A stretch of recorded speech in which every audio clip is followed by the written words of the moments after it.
नमस्कार दर्शक बंधु मु दुशासन पृष्टि आज आपण मानक नहीं आसी नुआपड़ार नुआ नुआ कथा आपण पाखे रखू आम आज सीधा सड़क आपन को आज देखा से नुआपड़ार राजनीति के भाव में चली नुआ नुआ राजनीति चली आम ये कहूँ जे जितेबले नुआपड़ारे चारि चारि थर विधायक प्रार्थी से बीजेडी गढ़र बीजेडी प्रार्थी विजय लाभ करते आज से बीजेडी जयश्री ढोलकिया जे कि बीजेपी रे जाइए प्रार्थी होती आम कही रखुचु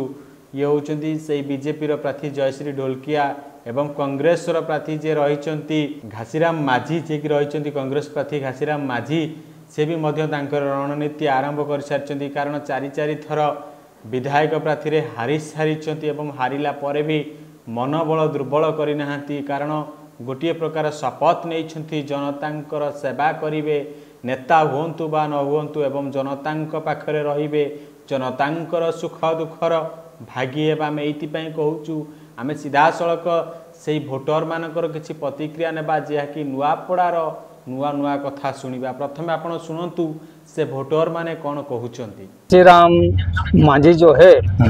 वो बहुत पढ़े लिखे आदमी है और हमला बहुत खुश लागते लेकिन वो तीन चार बार वो जीत नहीं पैसे लेकिन वो जिताए के लायक आदमी है और बहुत बड़ा नेता है। अभी में कुछ काम में नहीं है नेता में तब भी पूरा हमारे किसान के सहयोग है और किसान घर के बेटा है इसीलिए हम लोग घासीराम माझी को चाहता है। हमार गाँव के जिसके सुरक्षा करुन से भितर हमें बहुत खुशी हमार गाँव को मद हिसाब रे बहुत सुरक्षित करुन और एबे भी हमार गाँव जेन लोग दुख सुख को सब बुझुंट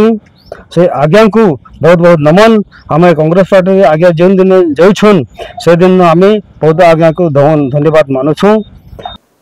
निहाती पक्षे आपण शुणुले जे केउबली भाव रे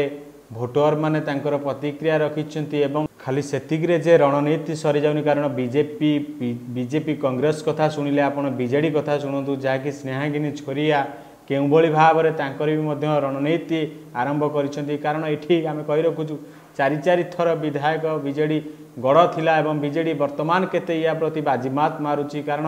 आपण देखंतु जे केउबली भाव रे वर्तमान जनता माने नेता बाछिबे कारण एठी कहि रखुछु दुई जन